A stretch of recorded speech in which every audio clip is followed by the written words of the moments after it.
여러분 감사합니다. 안녕하세요. 5년 만에 뵙게 돼서 너무 반갑고요. 실감이 안 났는데 주차장 들어오니까 옛 기억이 확 떠오르더라고요. 이때 여러분과 이야기 나눴던 기억들이 저한테 너무나 선명하게 있습니다. 왜 그러냐 하면 제가 유튜브에 올려놨거든요.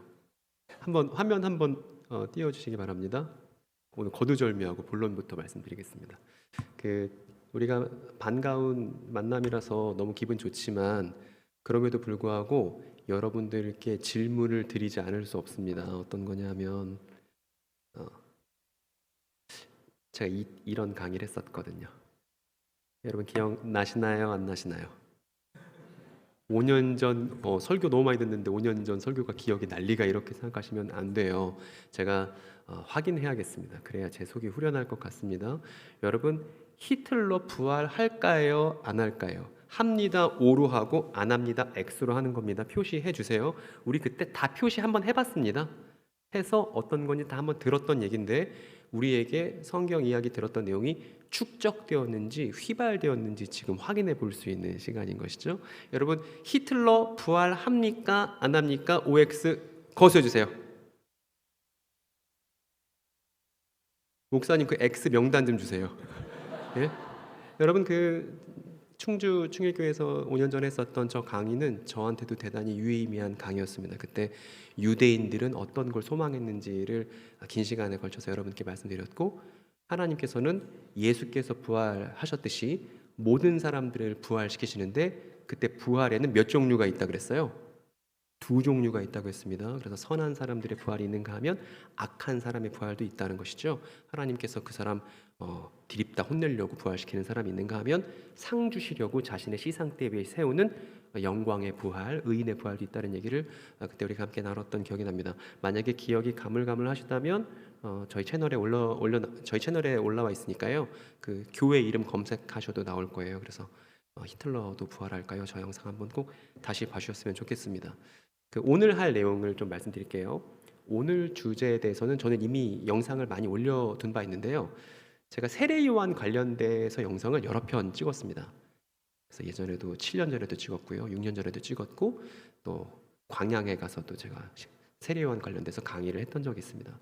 그런데 세례 요한에 대해서 강의를 이렇게 많이 했는데 한 번 더 할 필요를 느꼈습니다. 그래서 제목을 어떻게 달아봤냐면 이렇게 달아봤습니다. 세례 요한 3.0이다. 그래서 그동안 세례 요한에 관련돼서 제가 강의했었던 내용들을 다 모아서 재정리해서 완결판을 만들고 싶다는 생각을 했고, 그래서 충일교회 여러분들과 함께 세례 요한에 관해서 쭉 정리해보는 시간을 가질 겁니다. 부제는 이렇게 정해봤는데 세례 요한에 관한 헛소문의 진상을 낱낱이 파헤쳐보자, 이렇게 해놨습니다. 그럼 여러분 왜 갑자기 세례 요한이냐 이런 생각이 드실 수 있습니다. 저기 세례 요한이 있는데 어떤 일이 있냐 하면 세례 요한이 예수님께 세례를 준 이후에도 여전히 세례 요한을 따르는 제자들이 있었습니다. 그래서 지금 여러분들이 보시는 바와 같이 마태복음 9장과 14장에 보면 세례 요한의 제자들이 등장하잖아요. 확인하셨죠, 여러분? 그런데 여러분께 이제 질문을 좀 해보고 싶은데, 여러분 우리 구면이잖아요. 좀 이제 친하잖아요. 그러니까 우리 묻고 대답할 수 있는 충분한 사이잖아요, 그죠? 그래서 그냥 여러분 괜찮으니까 여러분 그 제가 질문 드리면 만약에 마음속에 있는 그게 오답이어도 상관없으니까 그냥 편하게 얘기하실 수 있는 성도분이 계시면 좋겠어요. 충일교회를 대표한다고 말하면 또 너무 부담스러울 거니까 그냥 충일교회 어떤 성도든지 간에 얘기를 해주셨으면 좋겠습니다. 첫 번째 질문 이런 거예요. 세례 요한은 예수님께 세례를 준 이후에도 여전히 자신의 제자들과 세례를 주는 일을 계속했습니다. 그러면 세례 요한은 자신의 제자들을 예수님께 보냈어야 마땅하지 않았을까요? 이게 첫 번째 질문입니다. 여러분 어떻게 생각하십니까? 세례 요한이 자신의 제자를 유지하지 않고 자신에게 있었던 제자를 할지라도 다 예수님께 보냈어야 마땅하지 않을까요? 기회예요, 아니에요? 여러분 생각 한번 해보세요. 이것도 한번 해볼까요? 보냈어야 한다 혹시 계십니까? 보냈어야 한다. 마땅히 저기 자매님 보냈어야 한다고? 어떤 이유에서 그렇게 오를 다소곳하게 표현해 주셨나요? 네.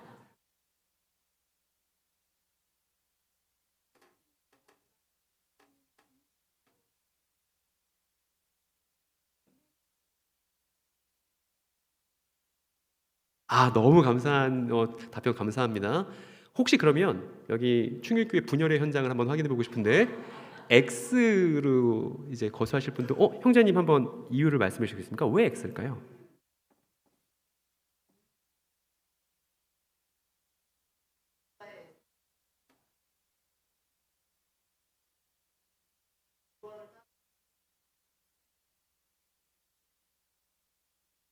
사명이 각자 뭔가가 있을 것이다. 이런 답변. 여러분 너무 좋습니다. 정답을 말씀하셔도 좋고요. 오답을 말씀하셔도 좋습니다. 왜냐하면 뭔가 자기가 갖고 있는 내용을 표현해 봤다는 것이 진리로 나아가는 걸음이고 훨씬 더 기억에 많이 남을 거니까 두 분께 너무 감사를 드립니다. 두 번째 질문도 좀 드려보고 싶습니다. 두 번째는 이런 거예요. 세례요한이 옥에 갇혔습니다. 옥에 갇혔더니 세례요한이 자기의 제자들을 불렀습니다. 불러서 뭐라 그러냐면 니네 예수님한테 가서 물어봐봐. 당신이 오실 그분 맞나요? 그렇지 않으면 우리가 다른 분을 기다려야 하나요? 하고 한번 물어보고 와봐. 이렇게 세례요한이 제자들을 예수님께 보낸 적이 있었습니다.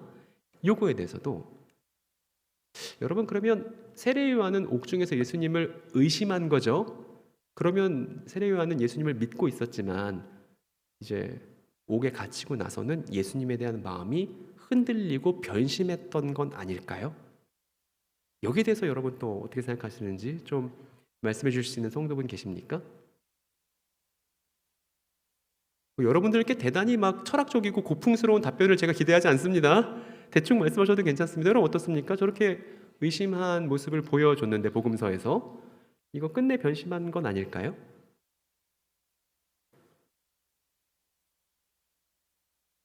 예, 다소곳한 분 또 말씀해 주십시오. 예. 예.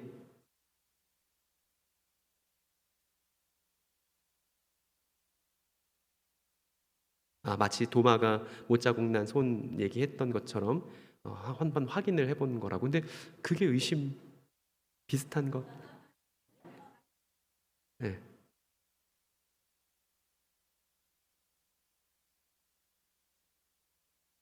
아하, 세례요한은 믿고 있지만 제자들의 교육을 위해서 보내보았노라. 그런 입장. 좋습니다. 질문 하나를 제가 더 준비했거든요. 저 사람은 이제 헤롯 빌립이에요. 그리고 이 사람은 헤로디아라는 여자입니다. 둘이 원래 부부 사이예요. 그런데 헤롯 빌립에겐 형제가 있었어요. 이름이 헤롯 안티파스거든요. 그런데 나중에 누가 왕이 되냐면 이 헤롯 안티파스가 왕이 돼요. 근데 왕이 되니까 저기 우리 형 부인이 되게 사랑스럽게 보이는 겁니다. 간통이죠, 그죠? 그래서 자기 형의 부인을 데려다가 살림을 차리고 그 사이에 애까지 낳아버립니다. 그래서 이거를 누가 비판했냐 하면 세례요한이 아니 당신 그게 말이 되는 일이요? 이렇게 했어요.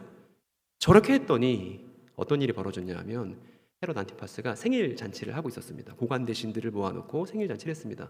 꼭 이렇게 고관 대신들 모아놓고 생일 잔치 할 때 꼭 누가 등장하냐 하면 딸이 등장해서 춤을 춰요. 근데 춤을 기깔나게 췄나 봐요.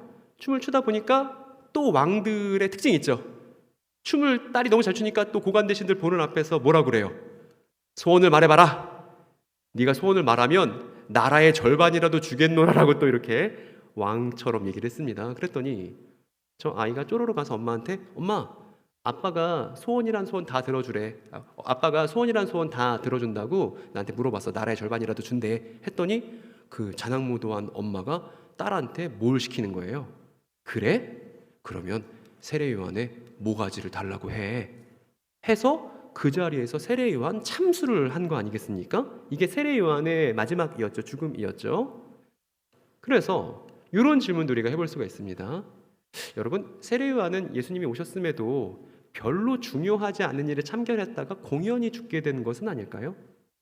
남의 가정사 문제에 괜히 참견했다가 비명 행사하게 된 건 아닐까요? 여러분 어떻게 생각하십니까? 만약에 누군가 여러분들에게 와서 저 내용을 설명해주고 그래서 세례 요한이 남의 가정사에 참견하는 게 아니었는데 그렇게 했다가 죽임을 당한 거래요. 이렇게 말하면 여러분 뭐라고 대답하시겠어요? 예, 권사님들 계십니까? 예, 권사님, 예, 손드신 분 말씀하세요.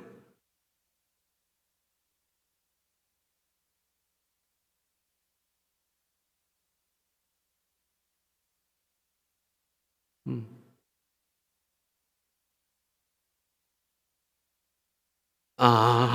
참 잘 말씀하시는 것 같다가 또 뒤에 또 그렇게 그러니까 이럴 수도 있죠. 이제 예수님 오셨으니까 예수님 하시는 일이 정말 중요한 일인데 그럼에도 불구하고 예수님 하시는 일보다 왕의 어떤 스캔들에 초점을 맞췄다가 죽임당한 거 아니냐 뭐 이렇게 얘기를 한다면 좀 어려운 질문이 될 수 있겠죠. 근데 권사님 너무 말씀 잘해주셔서 감사합니다. 제가 이런 질문들을 여러분 처음 들어봤을 법한 질문들을 드렸는데요. 왜 그러냐 하면 지금 이 질문들은 신천지 교인들이 세례 요한을 이해할 때 던지는 질문들이기 때문입니다. 첫 번째는 신천지 주장이 이렇습니다.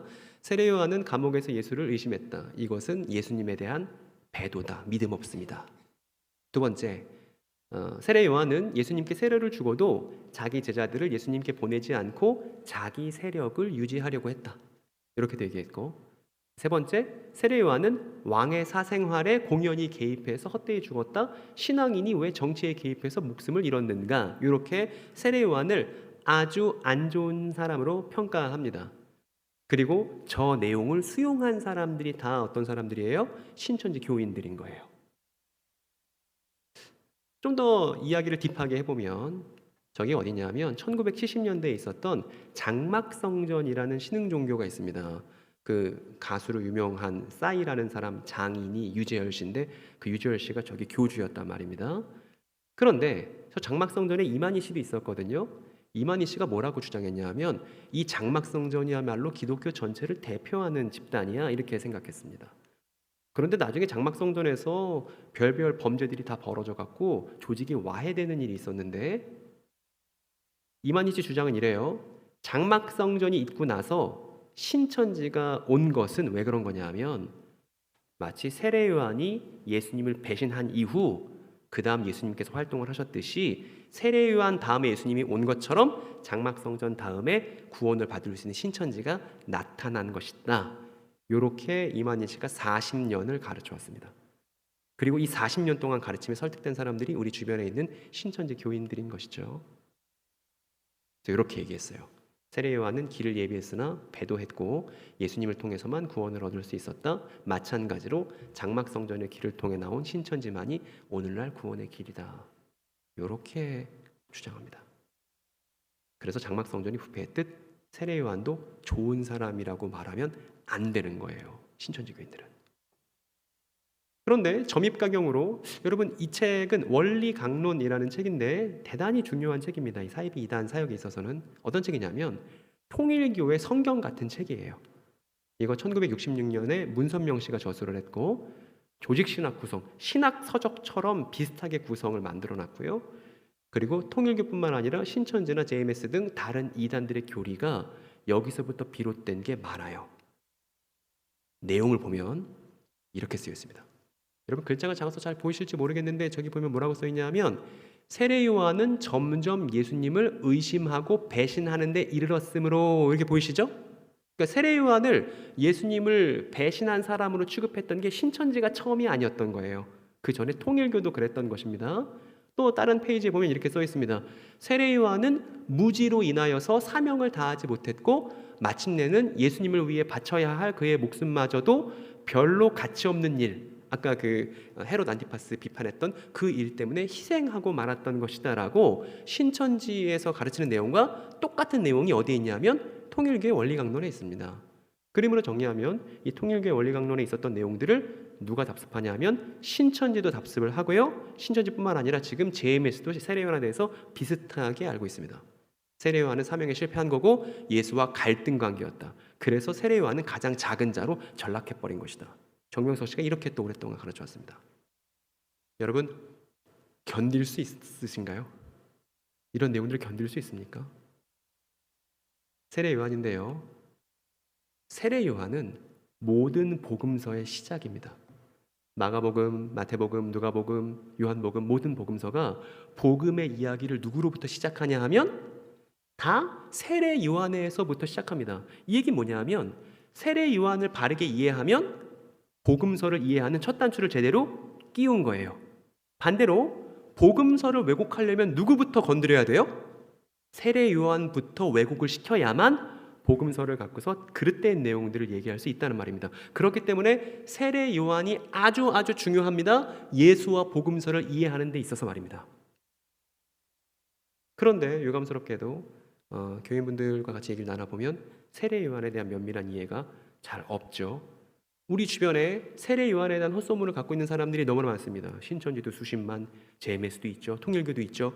너무나 많은 사람들이 세례 요한을 오해했기 때문에 예수도 오해하고 있는데, 이 복음서에 대한 헛소문, 예수와 세례 요한에 대한 근거 없는 내용들, 이건 역사의 전달자로서 교회인 우리가 견딜 수 없는 것입니다. 이 거짓된 소문을 적절하게 해명하는 역할을 충주에서는 누가 해야 해요, 여러분? 우리 옆에 있는 성도분과 이야기해 볼까요? 네가 해야 돼. 빨리 얘기해 보세요. 나도 하긴 할 건데 네가 해야 돼. 여러분, 이게 우리의 해야 될 일이에요. 여러분, 저는 목사도 아니고 전도사도 아닙니다. 이제는 성도라는 영광스러운 직함 외에는 저를 부를 수 있는 직분이 없는데, 제가 일을 하는 건 제가 사랑하는 한 분 하나님에 대한 이야기가 이 땅에 진실하게 퍼지기를 바라기 때문이에요. 여러분도 저와 같은 소망 갖고 계신가요? 그렇기 때문에 우리가 십자가를 지고 주님의 길을 따르는 건 공부가 필요합니다. 여러분, 같이 뜨겁게 기도하고 찬양하는 거 너무 좋잖아요. 그런데 공부는 어려워요. 머리에 지진 나고요. 쉽지 않고 글자들을 따라서 생각하는 건 정말 고생스러운 일입니다. 그런데 교회가 이제 공부를 해야만 합니다. 왜냐하면 우리 주변에 성경에 대해서 오해하고 있는 사람들이 너무나 많고, 그들은 우리가 마땅히 사랑해야 될 이웃이기도 하기 때문에, 사랑이라는 건 그 사람한테 정말 필요한 걸 주는 거잖아요. 사이비 이단 경험했던 사람들에게 필요한 건, 지금 신천지 현역이든 현역이 아니든 사이비 이단 경험했던 사람들에게 정말 필요한 건 뭐냐 하면 성경에 대한 진실한 증언입니다. 여러분, 제가 신천지 친구들 만나러 가는 거 무서울까요? 안 무서울까요? 휘파람 부르면서 나갑니다. 신나서. 만나서 성경 이야기 잘 전달해주면 그 친구가 오늘 새로운 결정을 할 수 있잖아요. 여러분, 제가 충일교회에서 강의하고 나서 5년 안에 목사님 잘 말씀해 주셨듯 결혼했잖아요. 결혼을 했는데 하객들이 정말 많이 왔습니다. 제가 알리지도 않았는데 그 신천지 피해자분들 그 게시판 같은데 제 온라인 청첩장이 돌았나 봐요. 그래서 이제 정말 많은 분들이 오셨어요. 초대도 못 드렸는데도 감사하게도. 근데 제가 신랑이니까 이제 딱 서 있잖아요. 하객석들이 쫙 보입니다. 근데 쟤도 신천지인데, 쟤도 신천지인데, 쟤는 JMS인데, 쟤도 신천지인데, 이랬단 말입니다. 그래서 12지파로 이렇게 나누면 좋겠더라고요. 여러분, 그걸 보면서 어떤 생각이 들었냐 하면, 여러분, 신천지 교인들은 세뇌당한 사람도 아니고요, 뭔가 정신적으로 문제가 있는 사람도 아니고 결핍 있는 사람도 아닙니다. 어떤 사람들이냐면 성경에 대한 그릇된 내용을 먼저 접했기 때문에 그 내용에 설득된 우리 주변에 있는 사람들일 뿐이에요. 여러분, 교회에서 신천지 이단 진짜 나쁘다 그래봤자 여기 가게 하시는 분들 신천지 교인 손님이 오는 거 막을 수 있습니까? 없습니까? 못 막는 거예요. 그래서 경계하고 미워하고 하는 건 교회다운 방법이 아닙니다. 성경에 대한 올바른 내용을 알고 있으면 그 사람들 만나는 게 즐겁습니다. 저희 집에 똑똑하는 그 소리가 있어서 보니까 여호와의 증인 아저씨가 오셨습니다. 제가 그날 진짜 바빴거든요. 바빴는데 잠깐 고민하다가 이제 아저씨를 집으로 들여보냈어요. 그래서 아저씨한테 커피 한 잔 내려드리고 이야기를 시작했습니다. 근데 제가 그동안 공부했던 흔적들이 저희 집 거실 책장에 잔뜩 있잖아요. 아저씨가 동공이 막 흔들리시더라고요. 그래서 저한테 목사님이세요? 하는데 제가 그 질문을 너무 기다렸어요. 제가 뭐라 그랬게요? 저 목사 아니에요? 저 전도사 아니에요? 저 성도인데 성도면 이 정도는 아는 거예요. 이렇게 얘기하고서 쭉 설명을 했었던 기억이 납니다. 여러분도 저 마찬가지로 성도시잖아요. 우리 진실한 이야기, 우리가 성도 될 수 있었던 그 이야기에 더 깊게 들어가야 됩니다. 한국교회가 그동안 감정적으로 예배하고 하나님을 뜨겁게 찬양하는 거 잘했어요. 그런데 그만큼 지식의 토대를 쌓지 못했습니다. 그래서 그릇된 소문에 설득된 우리의 이웃들을 도처에서 보게 된 사이비 이단 문제가 이렇게나 범람하게 된 걸 우리가 보게 된 거예요. 뭐 때문에? 교회의 지식 없음 때문에. 호세가 그러잖아요. 지식이 없어서 내 백성이 망한다 그러잖아요. 그러니까 여러분, 이제는 공부를 해야 될 때다. 그게 다음 세대를 위한 다음 세대를 위해서 우리가 교회다운 교회를 물려줘야만 하지 않습니까? 필요한 게 공부다. 다시 한번 말씀드리고 싶습니다. 그러면 이제 세례요한에 대해서는 이것만큼은 반드시 알아야 하는 걸 제가 잘 정리해 왔습니다. 제가 오늘 강의 만드느라 거의 2주를 2주간 아무것도 안 하고 이것만 붙잡았어요. 예전에 제가 여기 왔을 때보다 훨씬 더 발전된 기술로 말입니다. 여기 여러분 다 아시죠? 저기 있는 그림들 다 누가 그렸는지 아시죠? 다 제가 구석탱이 앉아갖고 이게 다 끄적끄적 그린 거예요. 여러분 이해하기 편하라고. 그러니까 한 명도 빠뜨리지 말고 오늘 내용을 다 이해해야 할 줄로 믿습니다, 여러분. 제 아멘 강요 별로 안 좋아하는데 믿습니다, 여러분. 잘 눈 뜨고 잘 따라오세요. 뭘 알아야 되냐 하면 여러분, 세례 요한이 이렇게 얘기했습니다. 회개해라, 천국이 가까이 왔다. 복음을 믿어라, 이렇게 얘기했습니다. 그리고 나서 세례를 준단 말입니다. 그러면 요걸 알아야 되는 거예요. 이게 세례 요한의 핵심이에요. 세례 요한은 사람들에게 왜 세례를 주었는가? 그냥 준 게 아닙니다. 아주 깊은 의미가 있습니다. 성경적 의미가 있습니다. 요걸 아는 게 세례 요한의 핵심이다, 이렇게 말할 수 있습니다. 세례 요한에 관한 가장 근본적인 질문. 그러니까 주변에 사이비 이단 경험하신 분들이나 아니면 성경에 관심 있는 분들이 세례 요한 얘기를 한다면 반드시 저 질문에 대한 답변이 필요한 것입니다. 요거는 성경 첫 장만 열어봐도 나오는 내용입니다. 자, 마가복음 1장 갖고 왔는데 요 내용은 우리 모두의 이야기니까 같은 목소리를 함께 읽어보겠습니다. 시작. 보라, 내가 내 사자를 내 앞에 보내노니 그가 너의 길을 준비할 것이다. 광야에서 외치는 자의 소리가 있어 가로되 너희는 주의 길을 예비하라. 그의 길을 곧게 하라. 한 것과 같이 세례 요한이 광야에서 죄 사함을 받게 하는 회개의 세례를 선포하였다. 이렇게 되어 있습니다. 여러분 보면 여기 광야에서 죄 사함을 받게 하는 회개의 세례를 세례 요한이 선포했다, 이렇게 되어 있습니다. 근데 그 앞에 뭐가 있냐면 뭐뭐 한 것 같이, 보이세요? 그리고 뭐가 있냐면 두 개의 내용이 나오는데 저 두 개의 내용은 구약 예언자가 말했었던 내용의 인용입니다. 그래서 마가복음 첫 머리부터 나오는 저 내용을 제대로 우리가 파악하지 못하면 세례 요한이 왜 세례 주는지 알 수 없습니다. 처음에 나오는 저 두 줄은 말라기가 얘기한 거예요. 말라기라는 예언자가 얘기한 거예요. 그 다음 나오는 두 줄은 이사야라는 예언자가 이야기한 겁니다. 따라서 세례 요한이 광야에서 세례를 준 건 누구 때문이냐면 말라기와 이사야라는 예언자 때문에 광야에서 세례를 준 거예요. 그래서 세례 요한의 세례의 이유를 알기 위해서는 우린 반드시 누구를 연구해 봐야 되냐면 말라기와 이사야를 이해해 봐야 한다는 것입니다. 다시 그림으로 제가 짧게 정리를 해봤는데 여기 말라기가 있죠? 여기 이사야가 있죠? 말라기랑 이사야를 잘 이해하면 뭘 알 수 있다? 세례 요한의 세례를 알 수 있다는 것입니다. 그러면 본격적으로 그러면 한 사람 한 사람씩 들여다볼게요. 저 사람 이사야인데요. 이사야가 뭐라고 말했냐면 이렇게 말했습니다. 광야에 주님께서 오실 길을 닦아라. 사막에 우리 하나님께서 오실 큰 길을 곧게 내어라. 주님의 영광이 나타날 것이니 모든 사람이 그것을 함께 볼 것이다. 이것은 주님께서 친히 약속하신 것이다 라고 이사야서 40장에 쓰여 있습니다. 이게 보니까 광야에서 뭘 하라는 거예요? 길을 만들래요. 고속도로 닦듯이 광야에 길을 만들어라. 왜냐하면 주님의 영광이 나타나서 모든 사람들이 보게 될 거고 이거 하나님 약속인데 이 약속대로 될 거니까 광야에 하나님 오실 길을 빨리 만들어야 돼. 이 얘기를 이사야가 한 겁니다. 그리고 저 내용을 고스란히 복음서들이 인용을 한 거죠. 그 다음 내용을 보면 광야에서 하나님 맞을 준비를 하라는 것인데 그 다음 내용 보면 좋은 소식을 전하는 시오나 이렇게 시작합니다. 여러분 좋은 소식을 한자로 두 글자라면 뭐죠? 복음이죠. 여러분 우리가 말하는 복음은 이사야의 복음을 말하는 거예요. 즉 복음을 이해할 때 이사야 없이는 우리는 복음을 이해할 수 없습니다. 그냥 좋은 소식이 아니라 이사야서에 나오는 좋은 소식이 복음인 거예요. 좋은 소식을 전하는 시오나, 이 시온이 어디냐면 예루살렘이잖아요. 어서 높은 산으로 올라가거라. 아름다운 소식을 전하는 예루살렘아, 너의 목소리를 힘껏 높여라. 두려워하지 말고 소리를 높여라. 유다의 성읍들에게 여기에 너희의 하나님이 계신다 하고 말하여라. 이렇게 내용이 이어집니다. 여러분, 여기가 어딘가요? 너희의 하나님이 계시다는 여기가 어디예요?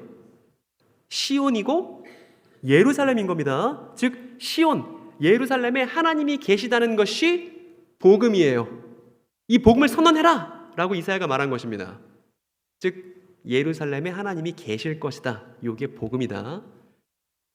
이어지는 내용은 만군의 주 하나님께서 오신다. 그가 권세를 잡고 친히 다스릴 것이다. 보아라. 그가 백성에게 주실 상급을 가지고 오신다. 백성에게 주실 보상을 가지고 오신다. 즉 그가 권세를 잡고 친히 예루살렘에서부터 그분의 통치, 하나님의 통치가 시작될 것이다 라는 내용이 이사야서 40장에 이어지고 있습니다. 정리해 보겠습니다. 여러분, 지금 이사야서 40장에 보니까 장소가 2개 나왔죠? 뭐뭐 나왔나요? 시온이랑 예루살렘은 같은 명칭이에요. 그러니까 그건 하나로 쳐야 됩니다.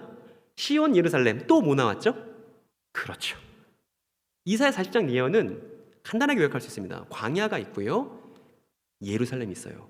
그리고 이게 하나님께서 오시는 동선이에요. 광야의 길을 닦아라. 왜냐면 하나님 오실 거니까. 그럼 하나님이 광야로 오시겠죠? 어디로 가시는 거예요? 도착지가 어디예요? 하나님의 도착지가 예루살렘이라는 거예요. 그러니까 이거 준비하라는 얘기가 이사야서 40장 내용인 것입니다. 그러니까 광야에서 하나님 맞을 준비를 해야 돼. 왜냐하면 주님의 영광이 나타날 것이기 때문이야. 그리고 주님은 예루살렘으로 오실 거야, 시온으로 오실 거야. 거기에서 하나님께서 직접 통치를 시작하실 거야. 요게 이사야서 40장 내용입니다. 모든 복음서가 첫머리부터 인용하고 있는, 이거를 모든 유대인들이 다 알았을까요? 몰랐을까요? 다 알았습니다. 왜냐하면 유대인은 구약 성경에 한번 푹 담갔다가 꺼낸 사람들 같은 사람들이니까 저 내용을 모르는 유대인은 아무도 없었습니다. 그리고 이번에는 말라기를 한번 들여다볼게요. 말라기 보면 만군의 여호와가 이르노라, 보라, 내가 내 사자를 보내리니 그가 내 앞에서 길을 준비할 것이요, 또 너희가 구하는 바 주가 갑자기 그의 성전에 임하시리니 곧 너희가 사모하는 바 언약의 사자가 임할 것이라. 이렇게 되어 있습니다. 이게 말라기 3장이거든요. 여러분, 시력만 있으면, 실력 없어도 시력만 있으면 누구나 맞출 수 있는 질문 하나 드리고 싶습니다. 여기 사자가 몇 종류예요? 이 말라기 3장에 사자가 나오는데, 사자, 하나님께서 보낸 사람인 거죠. 몇 종류의 사자가 나오나요? 몇 종류예요, 여러분? 2종류죠? 가만 보니까 일단 네 사자가 있네요. 내가 누구예요, 여기서? 만군의 여호와가 이르노라, 보라, 내가 내 사자를 보낸다고 하니까 내 사자는 여호와의 사자인 거죠? 여호와의 사자가 등장합니다. 그리고 또 사자 또 있어요. 뭐가 있죠? 언약의 사자가 있죠? 언약의 사자는 어디에 임하세요? 그의 성전에. 성전은 어디에 있냐면 예루살렘에 있잖아요. 그러면 정리 끝난 겁니다. 2종류의 사자가 있는데, 첫 번째는 여호와의 사자가 있다. 이 여호와의 사자는 먼저 와서 길을 준비하는 사자예요. 두 번째 사자는 언약의 사자가 있다. 언약의 사자는 갑자기 성전에 임하는 사자입니다. 그러면 이 뒷내용을 보면 이렇게 써 있습니다. 그가 임하시는 날을 누가 능히 당하며 그가 나타나시는 때에 누가 능히 서리요. 여러분, 그러면 이 그의 임하시는 날의 그는 여호와의 사자일까요? 언약의 사자일까요? 언약의 사자예요. 근데 언약의 사자가 성전에 임하셔서 뭐 하죠? 그는 금을 연단하는 자의 불과 표백하는 자의 양잿물과 같을 거다. 이렇게 써 있습니다. 무슨 얘기냐면 그분은 불과 같아서 정금과 같이 모를 재련하시고요, 그분은 비누 같아서 더러운 옷을 깨끗하게 빠신다는 겁니다. 그럼 이 언약의 사자가 성전에 임해서 무엇을 재련하고 무엇을 빠는지 그 다음 내용에 등장합니다. 여기 같이 읽어볼까요? 시작. 앉아서 레위 자손을 깨끗하게 하되 금, 은같이 그들을 연단하리니 그들이 공의로 여호와께 제물을 드릴 것이라. 여러분, 그러면 언약의 사자가 성전에서 재련하고 빠는 대상은 뭐예요? 뭐예요? 레위 자손이네요. 여러분, 레위 자손은 어떤 사람들을 말하는 거냐면 제사장들 말하는 거예요. 즉 언약의 사자가 성전에서 재련하고 빠는 건 누구냐 하면 제사장들인 겁니다. 금, 은 여기 나왔죠. 그들이 이제 예수님께서 깨끗하게 하신 사람들이 되기 때문에 그 사람들이 하나님께 공의로 제물을 드리는 일이 벌어진다. 이렇게 얘기한 겁니다. 그래서 깨끗하게 되어 제물을 드리는 레위들이 등장하는 거죠. 그러면 여러분, 말라기의 예언 내용과 우리가 앞에서 봤었던 이사야의 내용을 잘 겹쳐보세요. 그러면 광야에서 하나님 맞을 준비를 하는 건 하나님의 사자일까? 여호와의 사자일까요? 언약의 사자일까요? 그리고 예루살렘에 와서 레위들을 깨끗게 하는 그 사자는 여호와의 사자일까요? 언약의 사자일까요? 어떻게 배치하면 좋을까요? 여러분, 대강 제가 무슨 말하는지 이해되십니까? 이사야 40장과 말라기 3장을 더하면 이렇게 그릴 수 있다는 거예요. 광야에는 어떤 사자가 있어요? 여호와의 사자가 있어요. 예루살렘에는 어떤 사자가 올 거예요? 언약의 사자가 올 거예요. 이게 이사야 40장과 말라기 3장 예언의 깔끔한 정리인 것입니다. 그리고 나서 여호와의 사자가 먼저 와서 길을 준비하면 언약의 사자가 오고, 언약의 사자가 어디로 가시죠? 예루살렘 어디로? 성전에 임하시면 뭐 하세요? 누구를 깨끗하게 해요? 그렇죠. 여러분, 이거 이렇게 성전에 임하시면 레위를 깨끗하게 하죠. 잠깐만요. 못 믿겠어요. 여러분, 못 믿겠어요? 처음에 누가 등장해야 되죠? 누가 등장해야 돼요? 어떤 사자가 등장해야 돼요? 여호와의 사자가 등장해야 되죠. 여호와의 사자가 준비를 하고 나면 그 다음 누가 등장해요? 언약의 사자가 등장해서 언약의 사자가 어디로 가요? 성전으로 가면 뭐 해요? 레위 자손들을 깨끗게. 좋습니다. 여러분 왜 모르는 척 하세요? 그건 긴장되게. 예? 다 아시면서 왜 이렇게 되는 거죠? 그러면 이게 유대인들이 아는 그림이었는데 이렇게 정리할 수 있죠. 언약의 사자가 성전에 임한 거예요. 그러면 레위 자손들이 깨끗하게 되겠죠. 그러면 이 예루살렘을 통해서 하나님의 통치가 시작되고 하나님의 영광을 보게 될 거예요. 그래서 모든 이방인들이 이 예루살렘에 와서 율법을 배우게 되는 일이 벌어질 거라고 이사야가 얘기합니다. 여러분, 그 찬양 그거 모르세요? 오라 우리가 여호와의, 그 여호와의 산이 뭐예요? 시온이에요. 예루살렘이에요. 하나님의 전이 뭐예요? 성전이에요. 하나님의 성전에 이르자. 그럼 주의 율법이 그 예루살렘에서 시온에서 흘러 넘친다는 그 노래 다 알잖아요. 그 노래가 저 내용 갖고 만든 노래예요. 아셨어요? 모르셨어요? 모르셨다고? 이제 아시면 되죠. 그러니까 이 내용인 겁니다. 그래서 예루살렘에 언약의 사자가 오셔서 하나님의 통치가 시작되고 거기서부터 참된 말씀을 배울 수 있다. 이게 이사야 내용이었고 말라기도 마찬가지입니다. 그리고 이제 우리가 앞에서 봤던 것처럼 이사야가 이렇게 말했죠. 여기에 시온에 너희 하나님이 계신다. 이렇게 말했죠. 즉 예루살렘에서 시작되는 하나님의 통치에 대한 소망을 모든 유대인들이 다 갖고 있었습니다. 여러분들이 한 번도 못 들어봤던 거 제가 한번 소개해보고 싶습니다. 제가 요새 여기에 푹 빠져 있는데요. 이사야 탈굼이라는 게 있어요. 이거 유대인들이 아주 좋아했던 건데 뭐냐 하면, 여러분 탈굼이란 말 처음 들어보셨나요? 탈굼 뭐냐 하면 예수님 태어나시기 한 200년 전부터 유대인들이 구약 성경이 너무 어렵다고 일상 언어로 번역을 한 걸 탈굼이라 그래요. 그래서 이사야 탈굼도 있고 미가 탈굼도 있고 여러 종류의 탈굼들이 있습니다. 그 유대인들이 이거 되게 좋아했는데 당시 유대인들 중에 10명 중에 9명은 글자를 몰랐어요. 근데 이 사람들 그럼 성경 어떻게 알았죠? 회당에서 이 편하게 쓴 탈굼을 사람들한테 전문 낭독자가 읽어주는 거예요. 그래서 글자로 우리처럼 봐서 성경 내용을 안 게 아니라 탈굼을 듣고 상상하면서 성경 내용에 익숙해졌던 것이 유대인들의 방식이었습니다. 그런데 이 탈굼 문서들이 지금 남아있어요. 그래서 우리가 뭘 알 수 있냐 하면 당시 유대인들이 성경을 어떻게 이해했는지를 보여주는 아주 중요한 자료가 됐습니다. 학자들 중에 이 탈굼 연구를 안 하는 사람이 없을 만큼. 그런데 제가 이 얘기를 왜 했냐면 아까 우리가 봤었던 이사야 40장 9절에 여기에 너희의 하나님이 계신다 이렇게 돼 있잖아요. 근데 이게 이사야 탈굼에 가보면 다른 방식으로 쓰여 있어요. 뭐라고 쓰여 있냐면, 여러분 충격받지 말고 잘 보세요. 이렇게 쓰여 있어요. 여기에 뭐가 나타났다? 하나님 나라를 두글 줄 알면 뭐예요? 천국이 나타났다. 이렇게 쓰여 있단 말입니다. 그러면 여러분, 유대인들이 생각했던 천국, 유대인들이 생각했던 하나님 나라는 뭐예요? 이거예요. 이게 하나님의 나라고 이게 천국인 거예요. 왜? 언약의 사자가 성전에 임하셔서 이 예루살렘으로부터 하나님의 통치가 시작되는 걸 가리켜서 어떤 유대인이라도 아주 쉽게 이해할 수 있는 표현이 있는데 그 표현이 뭐냐면 하나님 나라다. 세례요한이 하나님 나라가 가까이 왔어 라고 말했을 때 유대인들이 무슨 상상했던 거예요?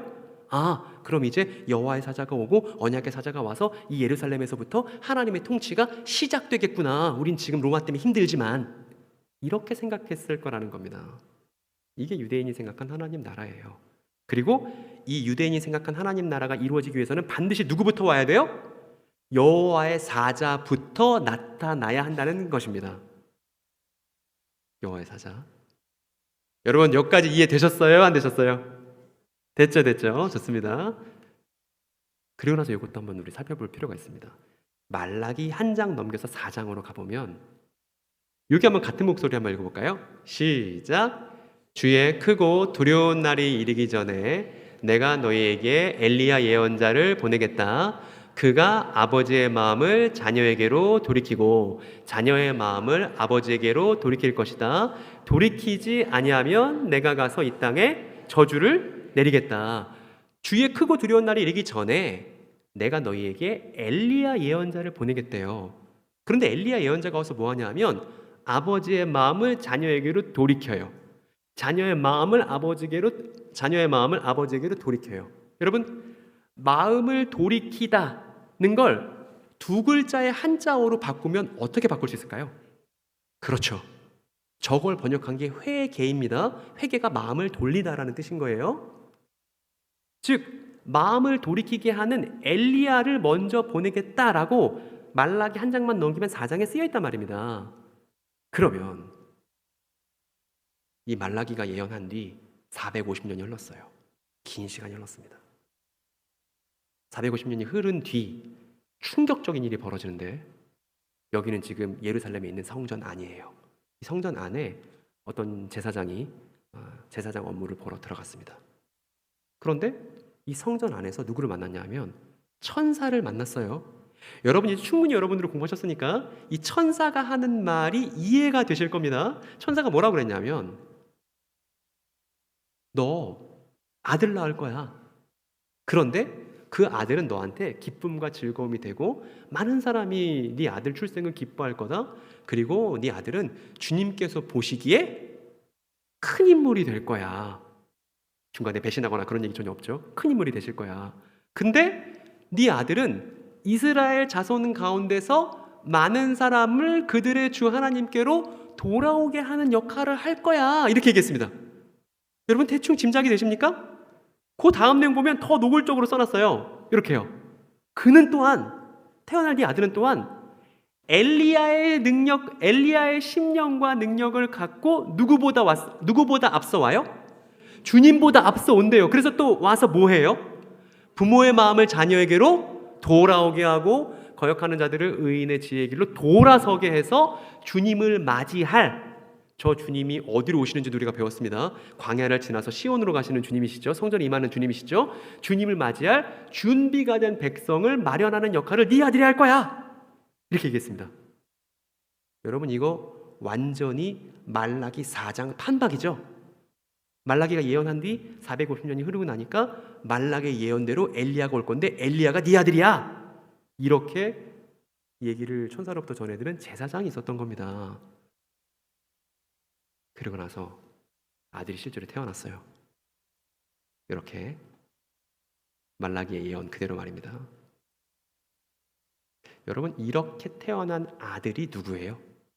그렇죠. 세례요한이죠. 여호와의 사자가 마침내 나타난 거죠. 그럼 이렇게 마침내 나타난 여호와의 사자는 뭘 해야 됩니까? 사람들의 마음을 돌이키게 해서 이제 광야에 오셔서 시온으로 가실 하나님 맞을 준비를 시키는 것이 저 세례 요한의 임무이자 사명인 것이죠. 그죠? 그리고 주님의 오실 길을 준비한다고 했는데 이렇게 하는 거죠. 아버지와 자녀의 마음을 돌이키는 겁니다. 그래서 하나님을 맞을 수 있도록 마음의 준비를 시키는 것이 뭐냐 하면 회개이고 이 회개를 위해서 받는 게 뭐예요? 세례인 것이죠.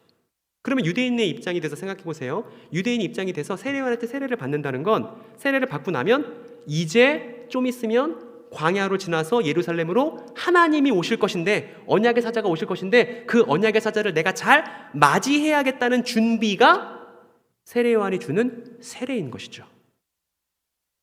그게 이렇게 써 있습니다.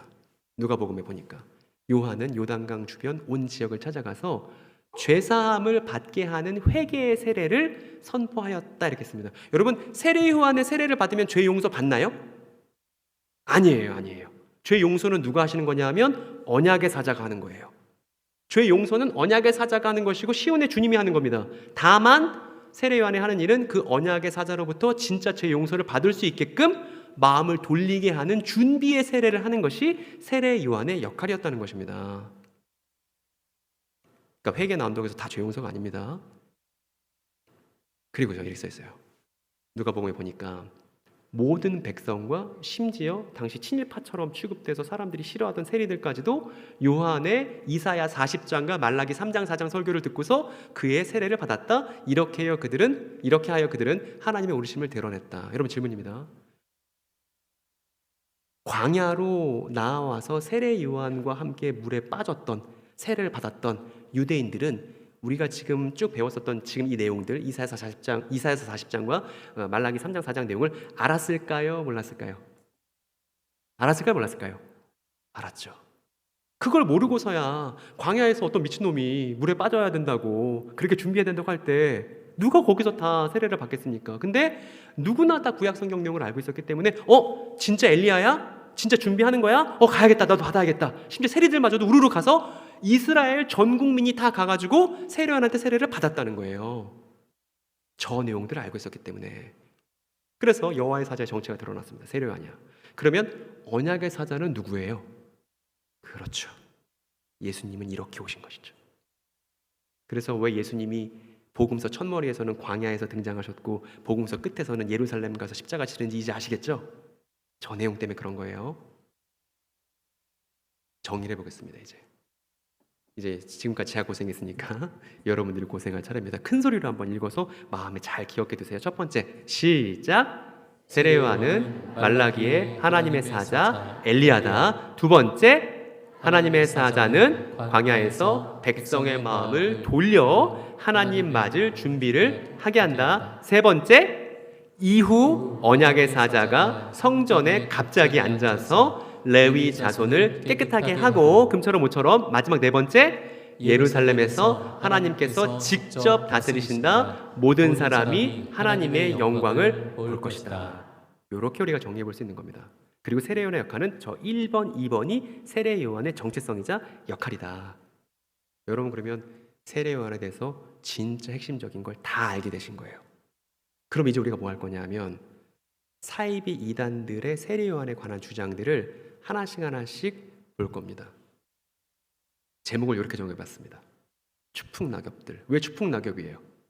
이제 여러분, 제가 강의를 준비를 잘했기 때문에 여러분들에게 어떤 효과가 있냐면 이제 여기 있는 분들 중에서는 신천지를 가라고 등 떠밀어도 갈 수가 없게 됐을 겁니다. 갈 수가 없습니다. 왜냐하면 이 내용을 알면, 복음서를 이해하게 하는 그 첫 단추인 세례 요한을 제대로 이해하고 나면 세례 요한에 대해서 악담만 늘어놓는 사이비 이단 종파에 갈 수 있어요, 없어요? 불가능합니다. 불가능해요. 이 말은 반대로 지금 사이비 이단에 있거나 아니면 사이비 이단을 경험했던 사람들에게 세례 요한에 대한 진실한 소식을 누군가는 전달해 줘야 되잖아요. 누가 하면 좋을까요? 빨리 옆 사람한테 얘기하세요. 네가 해라, 빨리. 여러분이 하는 거예요. 왜요? 복음의 아름다운 소식을 전하는 귀한 발이 저와 여러분의 발이잖아요. 아멘이 아니에요? 제가 이런 얘기 했더니 저희가 목사님도 아닌데요, 전도사도 아닌데요. 여러분, 성경에 목사, 전도사란 말 안 나옵니다. 성도의 자격으로 이거 하는 거예요. 우리의 일이고. 걱정되는 건 좀 있으면 이제 사이비 이단 친구들 이미 마음에 상처 많이 입고 교회를 찾게 될 텐데 그 친구들에게 적절한 내용을 옆에 있는 성도가 소개할 수 있으면 얼마나 간지가 나겠습니까? 여러분들 이거 잘 준비하기 위해서 공부하셔야 된다. 어렵지 않습니다, 여러분. 지금까지 했던 내용 어려우셨어요? 별로 어렵지 않죠? 이게 어렵지 않습니다. 그렇게 막 전문화된 사역이 아니에요. 성경의 진실을 알면 누구나 할 수 있는 일입니다. 어쨌든 그 다음 내용 보면 이런 내용이 있죠. 예수님께서 이제 오셨어요. 예수님께서 세례 요한에게 받고자 하셨습니다. 그랬더니 세례 요한이 안 돼요. 어떻게 당신 같은 분이 언약의 사자께서 어떻게 저한테 세례를 받습니까? 저는 당신의 신발끈 매기도 합당하지 않습니다. 안 됩니다. 했더니 예수님께서 뭐라고 하셨냐면 아니야, 그렇게 해야 돼. 너와 내가 의를 이루기 위해서. 너무 멋있는 말이죠. 너와 내가 의를 이루기 위해서 네가 꼭 그렇게 해야 돼 해서 세례를 세례 요한에게 받았습니다. 그랬더니 하늘로부터 소리가 있었고 성령이 비둘기같이 임했죠. 그리고 너는 내 사랑하는 아들이다. 너 안에서 내가 좋게 생각한다. 하나님의 음성이 울려 퍼졌습니다. 그리고 나서 사람들이 우르르 왔습니다.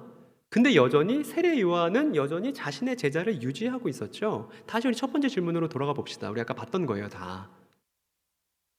신천지 친구가 얘기합니다. 이렇게 얘기해요. 예수님을 알아봤다면 자기 제자들을 모두 예수님께 보냈어야 되는 거 아니에요? 왜 자기 세력을 유지하고 있죠? 이렇게 신천지 교인들이 물어봅니다. 여러분 이제 뭐라고 답변하시겠어요? 아까 이미 저기 앉아있는 형제분이 제대로 된 가닥을 잡아줬습니다. 어떤 거냐면 이게 첫 번째 낙엽인데 여러분 예수님을 알아봤다고 해서 자기 제자들 싹 다 예수님께 보냈어야만 했을까요?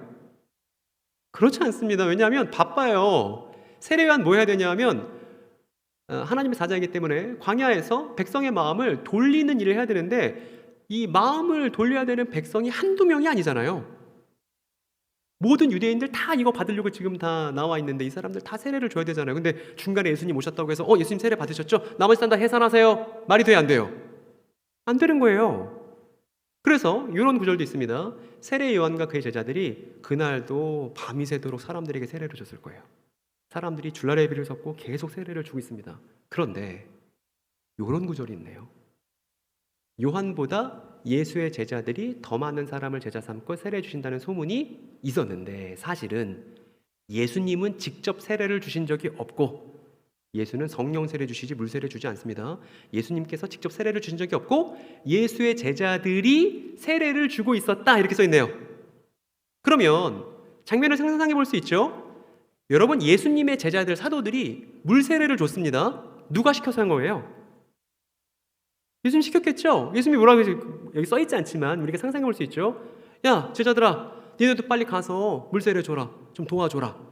이랬으니까 예수님은 먼발치에 계시고 제자들과 사도 요한과 그 함께하는 사람들이 열심히 세례를 주고 있었던 장면을 우리가 쉽게 상상해 볼 수 있습니다. 왜냐하면 세례는 하나님 맞이를 위한 전국민 프로젝트이기 때문입니다. 세례 요한 혼자 감당할 수 있는 일이 아니기 때문입니다. 그리고 세례 요한이든 예수님의 제자든 지금 다 뭐 바라고 있어요? 저분이 언약의 사자이신데 빨리 예루살렘에 가셔서 저분이 성전에 임하면 이제 그만할 수 있어. 언약의 사자가 예루살렘에 가셔서 성전에 임하시기 전까지는 우리가 모든 유대인들을 다 준비시켜야 돼. 이 생각이 있었고 이게 언약의 사자가 시온에 임하시기 전에 해결돼야 되는 일이기 때문에 세례 요한도 그렇고 예수님의 제자들도 그렇고 열심히 사람들을 물로 준비시켰다는 것이죠. 그렇기 때문에 예수님을 중간에 발견했다고 해서 물세례를 중단하고 제자들을 해산시킬 수 없었다는 것입니다. 요거를 우리가 다 기대했기 때문에 유대인들이 하나님의 통치를 너무나 고대했기 때문에 언약의 사자가 예루살렘에 도착하기 전에는 계속 사람들을 준비시키는 일로 진이 빠졌을 것이다. 그런데 어떻게 중간에 그걸 그만둘 수 있을까? 이렇게 오히려 우리가 반문해 볼 수 있겠죠. 세례를 주고받는 모든 유대인들의 소망이 저 하나님의 통치에 있었다는 것입니다. 시온으로부터 시작되는 하나님의 통치.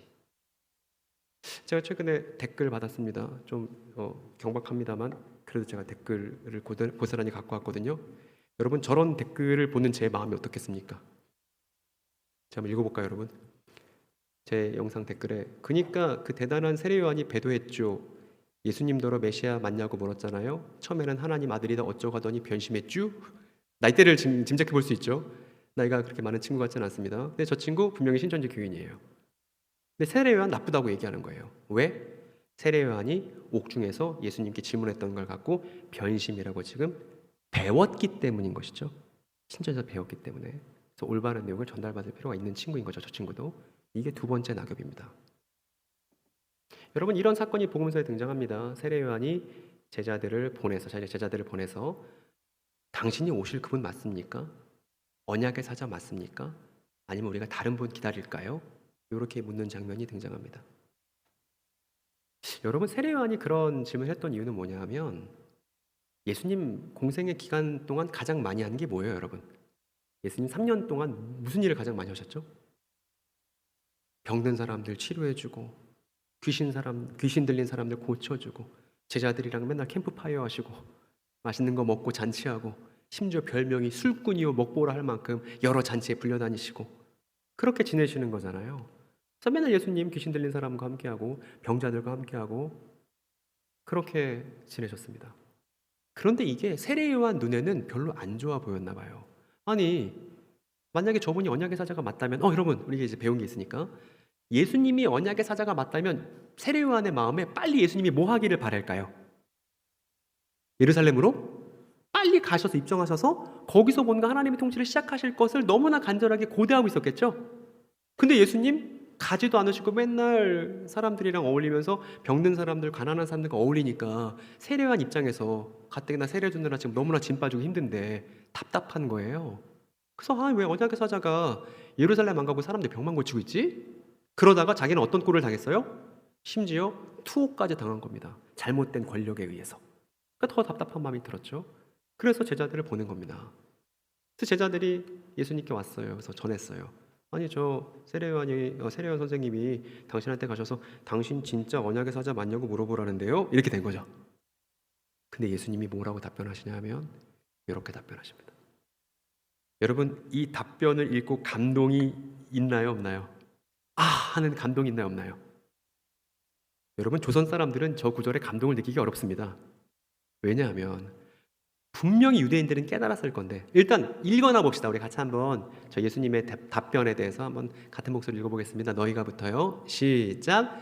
너희가 보고 들은 것을 가서 요한에게 알려라. 눈먼 사람이 다시 보고, 다리 저는 사람이 걷고, 나병 환자가 깨끗하게지고, 귀먹은 사람이 듣고, 죽은 사람이 살아나고, 가난한 사람이 복음을 듣는다. 나에게 걸려 넘어지지 않는 사람은 복이 있다. 이렇게만 말씀하신 거예요. 근데 분명히 저는 확신할 수 있어요. 어떤 거냐면 예수께서 저렇게 말씀하셨을 때 세례 요한의 제자들은 분명히 이 내용 때문에 충격을 받았을 거예요. 왜냐하면 우리가 구약 성경을 충분히 잘 이해하고 있지 않으면 저 내용이 그냥 예수님께서 하신 말씀이구나, 예수님께서 하신 그냥 말씀인가 보다 이럴 수 있지만, 구약 성경을 잘 아는 사람은 저 예수님 답변을 그냥 지나갈 수가 없어요. 왜냐하면 지금 예수님께서 말씀하신 저 내용은 모두 다 이사야의 인용이기 때문입니다. 예수님은 지금 뭘 읊으신 거냐 하면 이사야에 나오는 내용을 고스란히 읊으신 거예요. 왜냐하면 확인해 보면 됩니다. 여기 이사야서 61장이 있는데요. 여러분, 하나 말씀드리고 싶은 거, 성경에 원래 장과 절이 있었을까요, 없었을까요? 없었어요. 장과 절은 나중에 연구 목적으로, 인쇄 목적으로 붙인 거지 원래 성경에는 장과 절이 없었습니다. 이 얘기는 뭐냐 하면 고대 유대인들은 장과 절 신경을 쓴다, 안 쓴다? 안 쓴다는 거예요. 앞뒤 내용을, 게다가 책도 아닙니다. 책도 아니니까 찾아보기도 어려워요. 두루마리를 쭉 펴야 되잖아요. 전체 내용 스토리를 다 들어서 꿰고 있을 거라는 걸 우리가 짐작해야 된다는 거예요. 그러면 이사야 내용을 두루마리로 맨날 들어서 줄줄 꿰고 있는 사람들이 저 예수의 말씀을 딱 들었을 때 이사야서 어느 한 대목이 떠올랐을 겁니다. 61장인데 거기에 보면 이렇게 써 있습니다. 주님께서 나에게 기름을 부으시니, 저게 언약의 사자가 말하는 거예요. 메시아가 얘기하는 것인데, 주님께서 나에게 기름을 부으시니 주 하나님의 영이 나에게 임하셨다. 주님께서 나를 그래서 보내신다. 여러분 따라해 보세요. 성령이 임하는 것은 임명하기 위해서다. 구약 성경에서는 왕이나 제사장이나 선지자를 임명할 때 기름을 붓잖아요. 그런데 예수님 이후 이제 임명을 뭐로 해요? 성령으로 하는 거예요. 그러니까 성령을 받으면 임명받는 겁니다. 어떤 일로 임명받는 건지 그 다음 내용이 나오는데, 그 전에 여러분, 예수님께서 메시아로 하나님의 임명을 받으신 사건이 있었을까요, 없었을까요? 있었습니까, 없었습니까, 여러분? 예수께서 성령으로 하나님의 임명을 받으신, 메시아로 하나님의 임명을 받으신 사건이 있었을까, 없었을까요? 메시아는 이름이 아닙니다. 칭호예요. 하나님의 사역을 맡은 칭호입니다. 예수께서 메시아로 임명 받으신 사건이 뭐예요? 세례 요한의 세례인 것이죠. 그래서 예수께서 말씀하신 저 이사야 61장은 뭐냐 하면 예수님이 세례 받으신 사건을 가리키는 거예요. 왜냐하면 그때 예수님께 성령이 임했고 성령이 임했다는 건 이제부터 공생의 시작이거든요. 그리스도로서의 활동 시작이거든요. 그러면 성령으로 임명받은 그리스도인 예수께 어떤 사역이 주어졌는지가 궁금하지 않습니까? 그 뒤에 보면 그 뒤에 내용이 상술되어 있는데 이렇게 써 있습니다. 어떠세요, 여러분? 가난한 사람들에게 기쁜 소식을 전하고 상한 마음을 싸매주고 포로에게 자유를 선포하고 갇힌 사람에게 석방을 선언하고 이런 내용들이 지금 예수께서 답변하신 바로 그 내용인 것입니다, 여러분. 게다가 뒤에 보면 우리가 앞에서 배웠던 게 또 나옵니다. 뭐 나오냐 하면 시온에서 슬퍼하는 사람들이 있는데 이제 시온에서 슬퍼하는 사람들에게 잿더미가 아닌 꽃으로 만든 관을 씌워줄 거다. 왜냐하면 시온에서 하나님의 통치가 시작될 것이기 때문에. 오래전에 황폐했던 그 시온을 내가 다시 재건해서 하나님의 통치가 시작되게 만들 거야. 그 이사야서 61장을 예수님께서 인용하셨고 이 얘기를 세례 요한의 제자들이 지금 전달받고 있는 거잖아요. 이 무너진 채로 버려졌던 곳이 시온이잖아요. 그래서 예수님은 이사야의 예언대로 세례 요한의 질문에 답변을 하신 거예요. 그럼 무슨 의미입니까? 세례 요한이 물어본 거죠. 예수님, 이사야에 나오는 그 예언대로 진짜 메시아 맞으세요? 진짜 언약의 사자 맞으세요? 라고 물어봤을 때 예수께서 뭐라고 답변하신 거예요? 네가 기대하는 이사야 예언대로 내가 하고 있는 거 맞지? 너 병 고치고 가난한 사람들과 함께 있는 거 그거 메시아 역할 아닌 줄 알았지. 근데 61장에 나오잖아. 나 지금 그러니까 이사야 예언에 충실하게 메시아로서 활동하고 있는 거야. 이렇게 답변을 잘 해주신 거죠. 복음서에 쓰여있지 않지만 아마도 세례 요한이 그러네요. 이사야에 나오는 거 맞네요. 이랬으리라고 우리가 상상해 볼 수가 있습니다. 게다가 예수님에 대해서 오해했던 건 세례 요한만 오해했던 게 아니고 예수님께서 부활하셨을 때 제자들도 나라를 되찾으실 때가 바로 지금인가요? 이런저런 질문하지 않았습니까? 그러니까 이런 질문 아까 자매님 말씀해 주신 것처럼 의심이나 배신이 아니고 예수님이 워낙 특별한 분으로 오셨다 보니까 그분에 대한 질문이고 정말 예언대로 오신 분이신지 확인해 보려는 그런 마음인 거고 이거는 배도나 배신이라 할 수 없고 건전한 질문인 것이죠. 사도들도 했었던. 그래서 이 세례 요한의 질문이나 사도들의 질문이나 별반 다르지 않다는 것입니다. 그리고 이제 오늘 마지막 항목입니다. 요한은 헛되이 죽었는가? 이 장면으로 돌아왔는데요. 여러분, 세례 요한이 죽임당했던 건 이유가 있습니다. 아까 권사님 잘 말씀해 주셨어요. 어떤 거였냐면 신천지 친구들이 맨날 이렇게 얘기합니다. 남의 세상을 정치적인 일에 끼어들어서 개죽음을 당한 것, 순교 아님 뭐 이렇게 주장을 합니다. 근데 이건 세 번째 낙엽이에요. 아무것도 아닙니다. 왜냐하면 세례 요한이 헤롯 안티파스를 비판했던 건 근거가 있는 얘기였거든요. 여기 신명기에 보면 이렇게 써 있습니다. 이거 읽지 않아도 여러분 알죠? 이건 형사치수제라고 하는데 그 유목민 사회에 있는 거예요. 몽골에도 있고 유대인들에게도 있는데 예를 들어서 형이 죽었어요. 그럼 형의 부인이 뭐가 되죠? 과부가 되죠. 근데 유목 사회에서 과부는 가장 비천한 사람이에요. 그래서 자기 가족 식구들을 과부로 만들지 않기 위해서 형이 죽으면 형의 부인을 누가 데리고 사냐 하면 동생이 부인으로 맞아들이는 걸 형사취수제라고 하죠. 이거는 토라에서도 명시하고 있는 합법인 거예요. 괜찮은 거예요. 그런데 문제는 뭐냐면 지금 헤롯 안티파스의 형인 헤롯 빌립이 죽었어요? 안 죽었어요? 안 죽었죠. 그냥 형사취수제가 아닌 거예요. 어떻게 적용해야 되냐면 이건 거예요. 어떤 남자가 유부녀와 동침한 것이 드러나거든 그 동침한 남자와 그 여자를 둘 다 어떻게 하래요? 죽이래요. 그러면 토라가 명시하는 율법이 명시하는 죽을 죄를 지금 누가 저지른 거냐면 유대의 왕이라고 하는 헤롯 안티파스가 저지른 거다 이겁니다. 게다가 여러분 시편 1편이 뭐죠? 시편 1편 어떻게 시작합니까? 복 있는 사람은 뭐 해요? 주야로 뭐 하죠? 주의 율법을 묵상하잖아요. 시편 2편은 뭐예요? 시편 2편은 뭐냐면 왕의 시예요. 그래서 학자들이 말합니다. 시편 1편과 2편은 짝이라고 말합니다. 그래서 이스라엘의 왕은 뭘 해야 되냐면 율법을 주야로 묵상하는 사람이 이스라엘의 왕이에요. 여러분 왕이에요, 아니에요? 여러분 왕이에요, 아니에요? 사도 베드로가 말합니다. 여러분에게 우리 예수의 보혈로 예수의 건속된 하나님의 건속된 사람들에게 말합니다. 너희들은 왕 같은 자이다. 여러분 왕이 아니에요. 왕이면 주야로 뭐 해야 돼요? 율법을 묵상해야 되죠. 그러고 계시죠? 그죠? 이제 그렇게 하시다가 이제 세례요한 얘기 오늘 만나신 거죠. 심지어 이렇게도 합니다. 왕위에 오른 사람은 레위 사람 제사장 앞에 보관되어 있는 율법책을 두루마리에 옮겨 적어 평생 자기 옆에 두고 읽으면서 자기를 택하신 주 하나님 경외하기를 배우며 이 율법의 모든 말씀과 규례를 성심껏 어김없이 지켜야 하는 것이 이스라엘 왕이 반드시 해야 하는 의무입니다. 필사하고 항상 곁에 두면서 율법을 사랑하는 왕이 되어야 한다고 신명기에 쓰여 있죠. 그런데 이 내용대로 한다면 헤롯 안티파스는 율법을 어겼을 뿐만 아니라 율법을 신경도 안 쓰고 있는 범법자인 이스라엘 왕인 것이죠.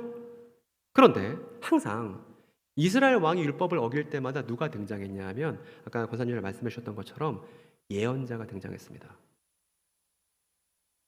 누가 등장했냐면 여러분 사무엘이 등장합니다. 사무엘이 등장할 때 개판치던 왕 있죠. 누구예요? 그렇죠. 예, 개판쳤잖아요. 그래서 항상 이스라엘 왕이 율법에서 어긋날 때마다 하나님은 예언자를 통해서 올바른 메시지를 전달해 주셨습니다. 아합 있을 때 누가 있었죠? 엘리야가 있었습니다.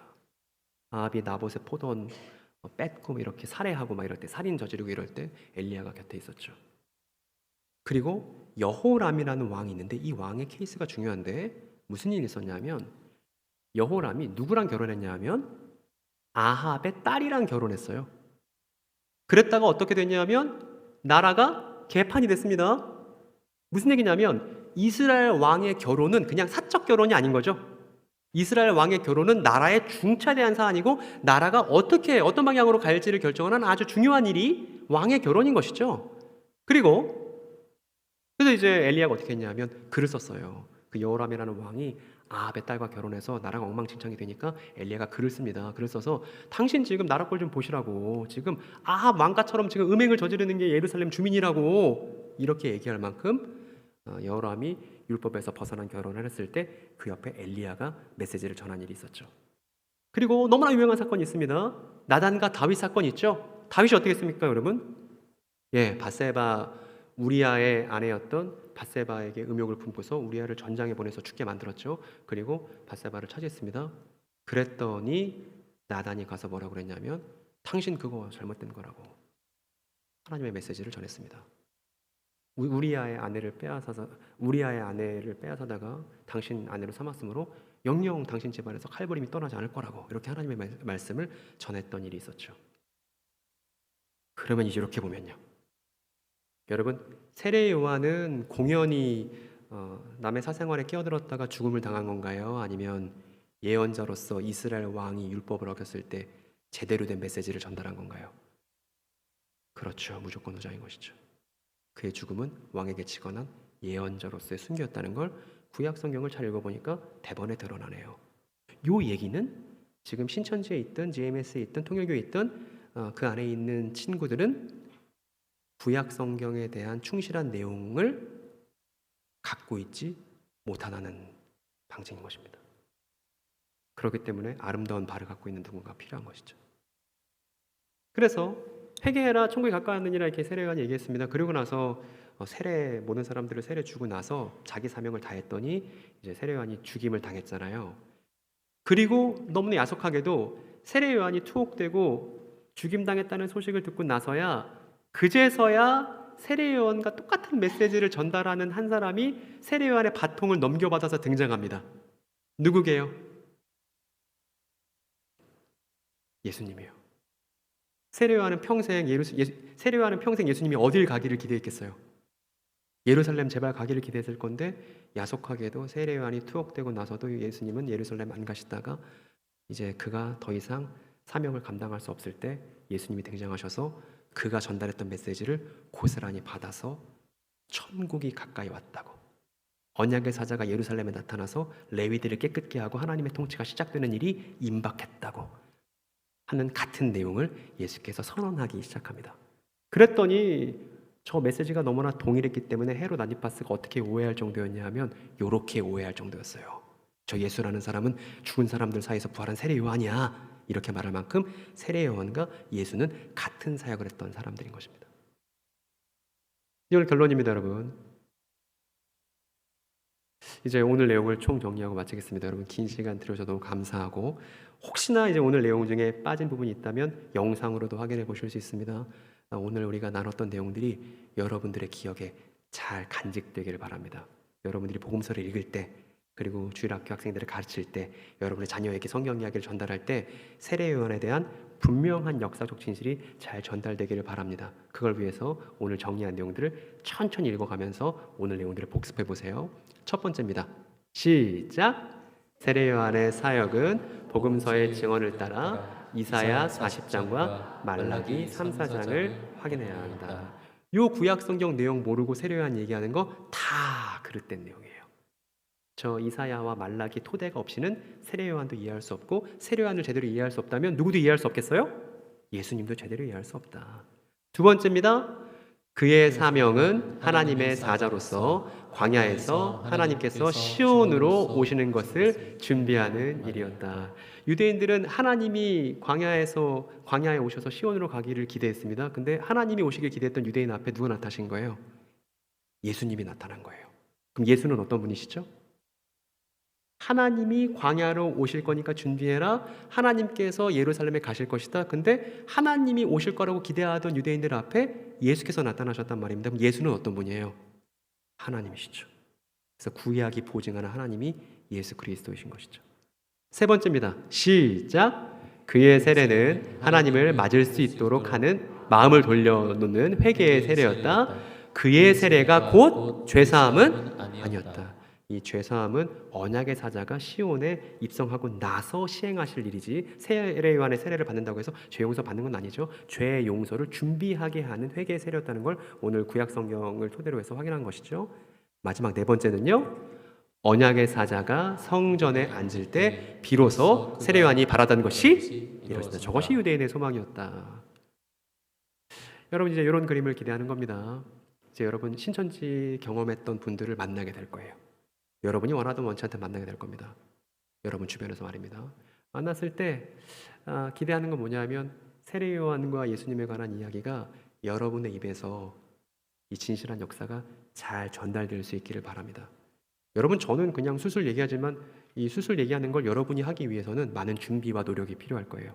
근데 한 가지 약속한 건 신천지나 하나님의 교회에서는 부녀자분들 꼭 그날 강의 끝나면 스피치 훈련합니다.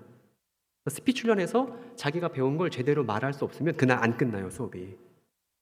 근데 그들은 그릇된 내용 가지고도 그렇게 하는데 우리는 참된 내용을 알고도 그렇게 해요, 안 해요? 그렇게 안 하고 말은 신앙생활 10년, 20년 해도 복음에 대해서 제대로 말할 수는 없는데 귀는 커져 있죠. 설교 너무 많이 들어서. 근데 이제 한국교회에게 필요한 건 귀보다는 입인 거예요. 소망을 표현할 수 있는 사람, 베드로가 그랬습니다. 가진 소망을 표현할 수 있도록 준비를 갖추라고 베드로가 말했습니다. 우리가 갖고 있는 복음의 소망을 적절하게 표현할 수 있도록 훈련하는 거, 이게 차세대 이단 사역을 위해서 가장 필요한 일인 거예요. 미워하고 진영 논리로 편가르고 이게 중요한 게 아니고, 쟤네 나빴다 하는 게 아니고, 우리가 누구인지를 확인하고 우리의 소망을 표현할 수 있게끔 하는 거. 여러분 저 잘 알고 있습니다. 제가 오늘 강의하고 집에 가면 다음 주에 또 아무 일도 없었던 것처럼 그냥 이 자리에서 예배 드리실 거죠? 아니죠, 그죠? 아니죠. 반드시 여러분 종말론 사무소니까 제 채널 구독하셔서 꼭 공부하셔야 되고, 아마 사역자분들도 오늘 일로 끝나지 않을 수 있게 1년에 한 번 이단 관심주일의 행사가 되지 않고 교회 교육을 바꾸지 않으면, 사이비 이단 문제는 교회 교육의 실패에서 비롯된 것이기 때문에 교회 교육을 바꾸지 않으면 그러면 해결될 수 없는 일입니다. 꼭 이 사실을 유념해 주셨으면 좋겠습니다. 역사의 진실을 설명할 수 있는 교회가 시대가 요구하는 교회입니다. 역사의 진실을 표현하고 설명할 수 있는 교회. 여러분 이 사람 이재록 씨입니다. 만민중앙교회 교주였는데 얼마 전에 죽었어요. 이 사람 이만희 씨입니다. 이 사람 JMS의 정명석 씨 지금 이제 수감되어 있죠. 그리고 이 사람은 장길자 씨인데 여러분 아시나요? 하나님의 교회, 충주에도 있나요? 하나님의 교회? 하나님의 교회, 여자 하나님이라고 가려서 불리는. 그리고 이 사람은 통일교회 한학자 씨입니다. 여러분 잘 보세요. 나이들이 어졌죠? 나이들이 어떻죠, 여러분? 나이들이 다 고령이시죠?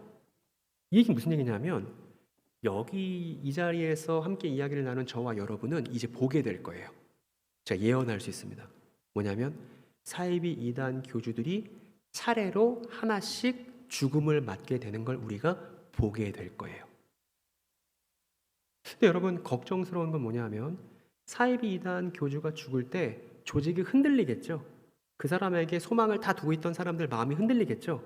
그런데 한국 교회는 지금까지 한 번도 사이비 이단에 몸담고 있는 사람들을 적극적으로 설득해 보려고 시도해 봤었던 일이 없었어요. 그러다 보니까 여러분 그 전도관이라고 예전에 박태전 전도관이라고 교주가 박태선 씨였던 되게 큰 신흥 종교가 있었습니다. 근데 그 전도관 안에 이만희실이 있었어요. 근데 전도관 안에서 분란이 벌어져서 거기 있는 사람들이 이제 뿔뿔이 흩어졌을 때 전도관에 있었던 이만희 씨가 어디로 갔냐면 교회로 돌아오지 않고 장막성전이라는 70년대 신흥 종교로 들어갔습니다. 장막성전 안에서도 사이비단 그렇죠. 부도덕한 일이 많이 벌어지죠. 거기서도 유저씨도 검찰 구형받고 막 이런 일이 있었습니다. 장막성전이 와야 될 때 이만희 씨가 장막성전을 나와서 뭘 만든 거예요? 신천지를 만든 거예요. 여러분 이걸 보면 사이비 이단에 몸담고 있는 사이비단에 몸담고 있는 사람들에게 적극적으로 복음의 진실을 설명해 주는 사람들이 없으면 이단 교주의 죽음에 따라서 이단의 세력이 흥망성쇠를 반복하는 와중에도 그들을 적극적으로 우리가 설득하지 않으면 사이비 이단에 몸담고 있는 사람들이 그 조직에 와야 되더라도 제2의 신천지, 제2의 JMS를 한국 근현대사 역사 속에서 계속 만들어 왔다는 것을 우리가 확인해 볼 수 있습니다. 그럼 여러분 저 이단 교주들이 죽어 나갈 때마다 저 안에 있는 마음 아픈 사람들, 소망을 잃어버린 사람들을 우리가 생각해야 돼요. 그래서 저 사람들을 설득하고 한 분 하나님에 대한 올바른 진실로 인도하지 않으면 우리의 다음 세대들에게 저렇게 어린 친구들에게 제2의 신천지, 제2의 JMS를 또 넘겨주는 일이 벌어질 것이 불을 보듯 뻔합니다. 지금 저희 아내 뱃속에 15주차 아이가 있다고 했잖아요. 그 아기가 제2의 신천지, 제2의 JMS가 없는 세상에 살기를 바랍니다. 한 분 하나님의 진실한 소식을 공유할 수 있는 많은 친구들을 만나길 바랍니다. 근데 그러려면 우리가 지금 씨앗을 뿌려야 해요. 우리가 고생해야 하고 우리가 책임을 져야 합니다. 그동안 복음을 지역사회에 제대로 공론화하지 못했던 선배 기독교인으로서의 책임을 우리가 짊어져야 한다고 생각합니다. 그래서 사이비 이단 교주들의 죽음을 우리 시대에 경험하게 될 건데 오늘날 교회들이 다 경험하게 될 텐데 우리 시대에 오늘날 교회들이 다 경험하게 될 텐데 한국 교회는 같은 잘못을 또 다시 반복하게 될까? 이 질문을 던지고 우리의 시야를 넓게 봐야 해요. 당장 우리 교회 피해 안 입었다고 사이비 이단 문제가 나한테 가까이 없다고 생각하는 건 어불성설인 겁니다. 여러분 교회가 몇 개죠? 전 세계? 여러분 교회 전 세계 교회가 몇 개입니까? 교회는 전 세계에 하나예요. 그리스도의 몸된 교회는 하나인 것입니다. 그러니까 우리 지역 사회가 사이비 이단의 헛소문에 의해서 신음하고 있고 또 지역 교회들이 우리 주변에 있는 교회들이 아픔을 겪고 있다면 이건 곧 우리의 문제인 겁니다. 이 우리의 문제를 해결하는 방식을 오늘 여러분들께 간단하게 말씀드린 겁니다. 성경을 열심히 공부하는 것, 그리고 이거를 적절하게 설명할 수 있게 하는 것. 그러면 우리 자신이 누구인지 선명하게 발견되니까 신앙은 튼튼해지고 그리고 우리 교회 피해 입지 않기 위해서 경계만 하는 건 교회답지 않은 대처입니다. 그들이 335 길거리에 나가서 자신들의 소망을 전달하려고 한다면 우리는 더더욱 그들을 설득하기 위해서 더 내용들을 갖추고 표현하는 연습들을 해야만 합니다. 이것이 이단 사역에 반드시 필요한 해결 방식이라고 다시 한번 당부드리고 싶습니다. 다시 이 그림에 돌아오면 기대하는 거예요. 충일교회에서 사이비 이단 경험자들을 만나게 될 겁니다. 근데 그들에게 여러분들이 따뜻하게 편견 없이 대해주고 그리고 그들이 갖고 있는 성경적인 오해에 대해서 잘 풀어줘서 그들이 스스로 신천지에서 입혀준 옷을 벗을 수 있다면 신천지에서 얻었던 자부심을 벗고 참된 하나님의 얼굴을 마주할 수 있는 그런 일들이 여러분들에게 있다면 그러면 여러분들이 이 찬양을 부를 수 있는 거예요. 죄인도 원수도 뭐예요? 친구로 변한다. 그거는 예수의 삶의 결과이자 오늘 우리의 삶의 결과이어야 합니다. 이 땅에 있는 많은 사이비 이단에 몸담고 있는 우리의 잠재적 이웃들에게 진실을 전달하고 그들에게 한번 하나님의 소식을 전달할 때 하나님께서 우리를 도와주실 거예요. 그래서 그들과 함께 사랑을 나누고 한 번 하나님의 진실 안에서 우리가 누구인지 세상이 어떻게 될 것인지 같이 고민하고 세상을 살아가는 우리의 든든한 동료가 그들이 될 수 있기를, 그리고 또 한국교회에서 잃어버린 젊은 세대들을 다시 다 되찾아올 수 있기를, 그들이 겪었던 어려움과 오해들이 하나님 앞에 상달되는 기쁨의 제물이 될 수 있기를, 그거 위해서 우리가 최선을 다할 수 있기를. 저도 공주에서 열심히 할 테니까요, 충주에서는 여러분이 열심히 하세요. 그래서 좋은 결과를 하나님께 자랑할 만한, 하나님께서 니네 뭐 했어? 이 땅에 가서 니네 뭐 했어? 그러면 저희가 사이비 이단 경험자들 섬기려고 최선을 다했는데요, 이렇게 말씀드릴 수 있으면 너무 멋있지 않습니까? 그 고백을 저와 여러분이 함께 할 수 있기를 바랍니다. 잠깐 기도하겠습니다. 거룩하신 하나님, 감사합니다. 하나님, 이 땅에 하나님에 대한 근거 없는 내용들로 상처 입고 싸우는, 또 어려움을 겪고 있는 많은 우리 주변에 이웃들이 있습니다. 연인이, 가족이 서로 사랑함에도 불구하고 의심하고 미워하고 싸우고 눈물을 흘리는 일들이 벌어지고 있는데, 하나님이 이 일들이 성경에 대한 그릇된 가르침 때문에 그런 것이라면 주님, 저희부터 회개합니다. 저희부터 마음을 돌려 이 지역사회 안에 하나님에 대한 올바른 소식을 적극적으로 공론하지 못했던 것에 대해서 우리가 우리 자신들을 돌아보고, 주님, 모쪼록 간절히 간거 없기는 죄인도 원수도 우리의 친구가 되는 나사렛 예수의 십자가로만 가능한 놀라운 변화를 우리의 삶에 꼭 경험할 수 있도록 도와주시옵소서. 거짓말쟁이들이 죽어갈 때마다 그 거짓말쟁이의 손아귀에 있었던 사람들을 우리가 따뜻하게 끌어안고 그들에게 역사상 가장 위대한 자비의 초대, 너무나 놀라운 사랑의 소식을 우리가 탁월하게 전달할 수 있도록 이 자리에 모인 모든 성도들에게 주님께서 지혜를 더하시고 끈기를 주시기를 기도합니다. 또 사역자들에게도 지혜를 주셔서 이 교회 안에 제도적으로 잘 자리 잡아서 충일교회에서 주일학교를 보내고 청년부를 보낸 친구라면 성경에 대해서 해박하게 말할 수 있도록 좋은 제도, 좋은 전통을 지금부터 잘 만들어갈 수 있도록 이 교회의 실물을 보고 있는 사람들에게도 주님께서 지혜를 부어 주시옵소서. 주님께서 우리에게 그 일을 허락하시고 또 도와주실 것을 믿고 감사드리오며, 지금도 승천하셔서 우리에게 성령을 한량없이 부어주시는 언약의 사자이신 예수 그리스도의 이름으로 기도드렸사옵나이다. 아멘.